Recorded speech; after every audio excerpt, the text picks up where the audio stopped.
ഹയഗ്രീവ അവതാരത്തിന്റെ ലക്ഷ്യം എന്ന് പറയുന്നത് വേദങ്ങൾ വീണ്ടെടുക്കുക എന്നുള്ളത് തന്നെയാണ്.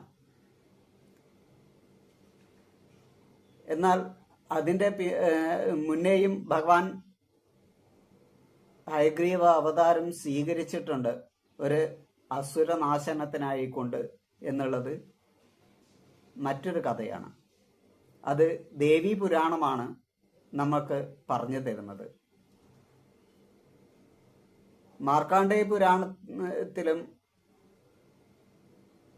ദേവീ പുരാണത്തിലും ഗരുഡ പുരാണത്തിലും ഭഗവാന്റെ ഹയഗ്രീവ അവതാരത്തെക്കുറിച്ച് പറയുന്നുണ്ട്.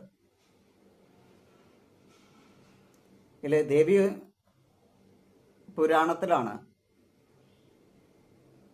അസുര നിഗ്രഹത്തിനായിക്കൊണ്ട് ഭഗവാൻ ഹയഗ്രീവ അവതാരം എടുത്തതായി പറയുന്നത്. സത്യത്തിൽ ഹയഗ്രീവൻ എന്ന ഒരു അസുരനെ വധിക്കാൻ വേണ്ടിയിട്ട് തന്നെയാണ് ഭഗവാന്റെ ഹയഗ്രീവ